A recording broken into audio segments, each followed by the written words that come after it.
सांख्य योगो पृथक बाला प्रवदन्ति न पंडिता एकमभ्यासित सम्यक उभयोर्विन्दते फलम। और कहते हैं अर्जुन, संन्यास को और कर्म योग को अलग अलग फल देने वाले जो लोग कहते हैं वो मूर्ख लोग हैं। वही लोग ऐसा कहते हैं कि संन्यास का अलग फल है और कर्म योग का फल अलग है। क्योंकि जो पंडित हैं, पंडित मतलब जो बुद्धिमान है, वो तो फल रूप में तो परमात्मा ही प्राप्त होता है। संन्यास मार्ग से चलो तो और कर्म योग मार्ग से चलो, निष्काम कर्म योग, फल दोनों का एक ही है, चाहे इस रास्ते से जाओ चाहे उस रास्ते से जाओ। इसलिए जो पंडित लोग हैं वो ये कहते हैं कि एक में कोई मार्ग में अच्छी प्रकार से स्थिति से रहे, स्थित पुरुष रहे, उसके मन में भ्रम नहीं रहे, शंका नहीं रहे कि ये ठीक है कि ये ठीक है। जो मार्ग अपना पकड़ा है भगवान की कृपा से, भगवान की आज्ञा मान करके उसमें अच्छी प्रकार से अपना स्थित रहे, इधर उधर बुद्धि न डोले, तो परमात्मा को प्राप्त होता है। तो दोनों का ही फल मिल गया उसको, फल दोनों का परमात्मा ही है। तो वो अलग अलग कहाँ देखता है, वो तो समझता है दोनों एक ही है। जिस मार्ग पर कोई स्थित हो जाए, लेकिन रहे स्थित, मन में संदेह भ्रम न रहे, तो दोनों के फलरूप परमात्मा को प्राप्त होता है। तो कहते हैं कि बाला मतलब मूर्ख लोग इसको अलग अलग कहेंगे, बुद्धिमान पुरुष ये नहीं कहेगा कि दोनों अलग अलग हैं।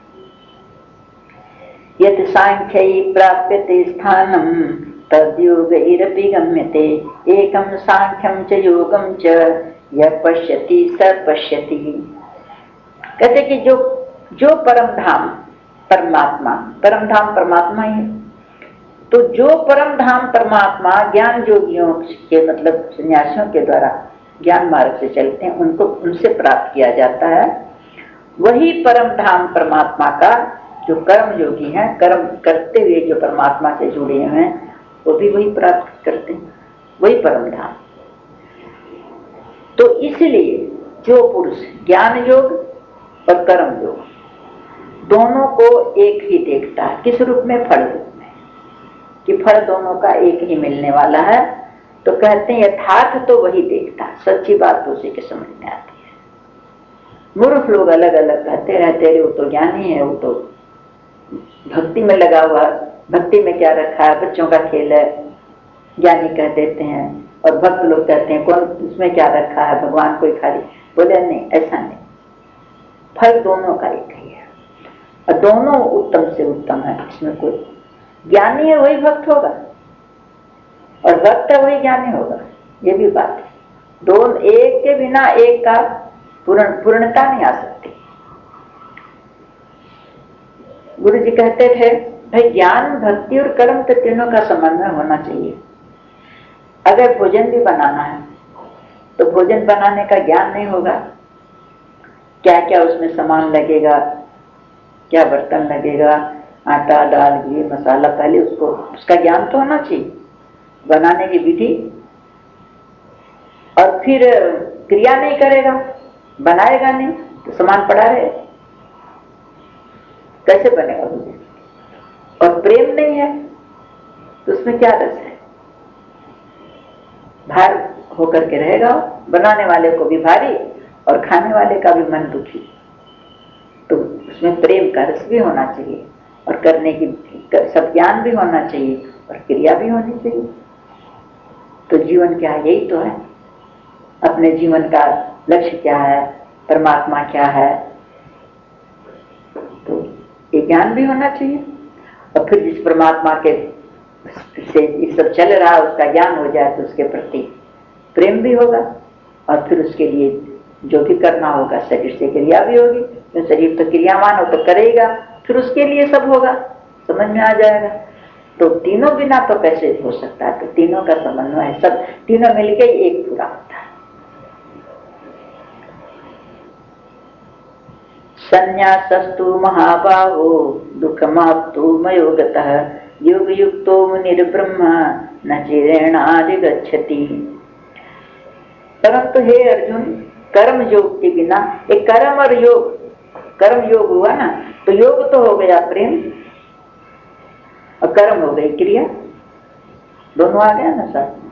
योग तो भगवान से जुड़े रहना, उसके प्रेम हो गया, उसका प्यार हो गया, और कर्म क्रिया हो गई। तो बिना कर्म योग के संन्यास, मन इंद्रिय, तो संन्यास का मतलब कि मन इंद्रियां और शरीर, इनसे कर्म होते हैं, या तो मन से होता है, शरीर से होता है, इंद्रियों से होता है। तो इनके द्वारा जो होने वाले कर्म हैं उनमें मैं कुछ नहीं करता, ये कर्तापन का जो त्याग है, ये संन्यास है। संन्यास का मतलब ये नहीं कि घर छोड़ के बाहर चला गया तो वो सन्यासी हो गया, वो भी कर्म तो करता है, सन्यासी हो गया तो खाएगा पिएगा सभी तो करेगा, मन भी काम करेगा, शरीर भी करेगा, इंद्रियां भी करेंगी, तो संन्यास की बात नहीं है। संन्यास ये कर्मों में कर्तापन का त्याग, शरीर से कर्म होता तो मैं कुछ नहीं करता, मन से होता मैं कुछ नहीं करता, इंद्रियां काम कर रही, आंख देख रही, इसका काम देखना, मैं कुछ नहीं करता, ये संन्यास। तो ये कठिन है, इतना अहम हटा लेना शरीर से, बिल्कुल विदेह हो जाना, एक कठिन है। और जो कर्म योगी है वो तो भगवत स्वरूप का मनन करने वाला रहता है, वो मन भगवान के स्वरूप का मनन करने वाला कर्म योगी परब्रह्म परमात्मा को शीघ्र ही प्राप्त हो जाता है, क्यों उसका मनन करता रहता है, उसके भीतर वही जिस चीज का मनन करेगा, जिस चीज का विचार करेगा, आंखों में बसेगा, वही उसका स्वरूप हो जाएगा, तो शीघ्र ही परमात्मा को प्राप्त हो जाता है।